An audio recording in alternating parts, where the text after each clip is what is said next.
दोस्तों 34 महीनों के बाद पूर्व विधायक इरफान सोलंकी जेल से रिहा हो गए हैं। इरफान को रिसीव करने उनका पूरा परिवार पहुंचा था। पठानी सूट पहने हुए इरफान कार की ड्राइविंग सीट पर बैठे। इस दौरान उनकी पत्नी नसीम सोलंकी बेहद खुश नजर आई। इरफान ने बाहर आते ही बच्चों को गले लगाया और पत्नी नसीम सोलंकी को किस कर लिया।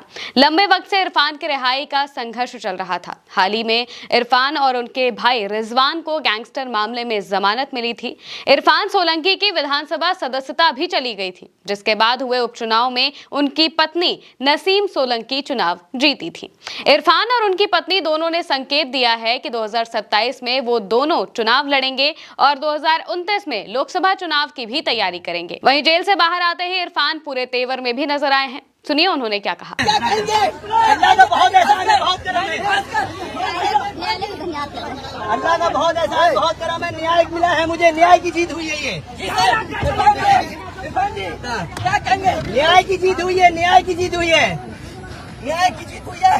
बेशक न्याय की जीत हुई है और मुझे अल्लाह पे भरोसा था, भरोसा है और भरोसा रहेगा। इसके अलावा इरफान ने सीटों को लेकर जो बड़ी बात कही है वो जानना भी बहुत जरूरी है। उन्होंने कहा, कानपुर में 14 सीटें हैं, सभी जीतेंगे। एक से बेगम और एक सीट से हम लड़ेंगे। आप लोग दुआ करिए। विधानसभा भी लड़ेंगे और लोकसभा का भी चुनाव लड़ेंगे। इरफान कहते हैं कि ये मत पूछो कि कैसे 34 महीने मैंने काटे। आप लोग सब जानते ही हो कि सरकार में इस समय क्या चल रहा है, कैसे मुकदमे लगाए जा रहे हैं। जनता इसका जवाब देती है। बगल में विधायक नसीम बैठी हुई हैं। मेरे ऊपर मुकदमे लगाए और विधायकी ले ली, लेकिन सीसामऊ की जनता ने नसीम को विधायक बना दिया।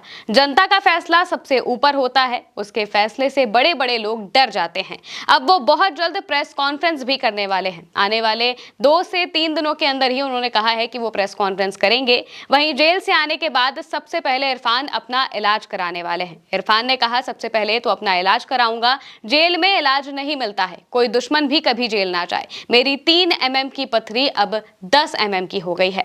5 दिन पहले ही इलाहाबाद हाईकोर्ट ने गैंगस्टर एक्ट मामले में इरफान को जमानत दी थी। यह आखिरी केस था जिसमें उन्हें जमानत नहीं मिली थी। अगले दिन रिहाई होनी थी, लेकिन हाईकोर्ट से दस्तावेज कानपुर जेल भेज दिए गए थे। इसके चलते उनकी रिहाई 3 दिन तक अटक गई। इरफान 2 दिसंबर 2022 से जेल में बंद थी। उन पर कुल 10 केस दर्ज हैं। 7 जून 2024 को कानपुर में महिला के प्लॉट पर आगजनी मामले में उन्हें 7 साल की सजा हुई थी। इसके बाद उनकी विधायकी चली गई। उपचुनाव हुआ और उनकी पत्नी नसीम विधायक बन गई। माना जा रहा है कि बहुत जल्द इरफान सोलंकी अखिलेश यादव से मुलाकात करेंगे और उसके फौरन बाद 2027 की तैयारी में जुट जाएंगे। जेल से आते ही उनका तेवर तो आपने देख ही लिया। वो लगातार कह रहे हैं कि मुझे अल्लाह पर पूरा भरोसा था, मुझे न्याय मिलता और मुझे न्याय मिला भी है। इसके बाद वो ये भी कहते हैं कि कानपुर में कई सीटें हैं, हम भी चुनाव लड़ेंगे, हमारी जो बेगम है वो भी चुनाव लड़ेंगी। इरफान सोलंकी से पहले आजम खान भी सलाखों से बाहर आ चुके हैं। 8 अक्टूबर को अखिलेश यादव और आजम की मुलाकात भी होने जा रही है। इधर मुख्तार अंसारी के दोनों बेटे अब्बास और उमर भी सलाखों से बाहर आ गए हैं। इरफान का बाहर आना सपा के लिए बड़ी ताकत है, क्योंकि अवध और बुंदेलखंड में इरफान सोलंकी की गिनती मजबूत मुस्लिम नेताओं में होती है। इरफान पर अब मुस्लिम समाज को सपा में जोड़ने का जिम्मा होगा। दरअसल इरफान सोलंकी से पहले उनके पिता हाजी मुश्ताक सोलंकी लगातार 2 बार विधायक रहे हैं। उनके निधन के बाद से इरफान लगातार विधायक बन रहे थे और अब उनकी पत्नी नसीम सोलंकी विधायक है। जाहिर है कि अब पति पत्नी की जोड़ी मिलकर सपा को मजबूत करेगी।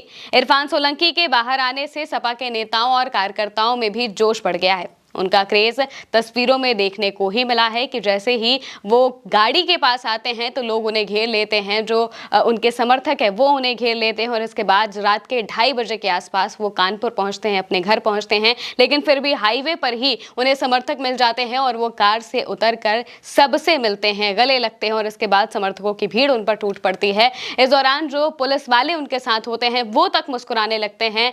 इरफान सोलंकी का इतना क्रेज देखकर, उनके समर्थकों को देखकर वो तक मुस्कुराने लगते हैं और जिस तरीके से ये तस्वीरें सामने आई हैं ये बहुत कुछ कहती हैं। उनके बाहर आते ही जमकर आतिशबाजी भी हुई। जो समर्थक हैं वो लगातार उनके बाहर आने पर खुशियां मना रहे हैं और दूसरी तरफ उनके परिवार में सबसे ज्यादा खुशी है।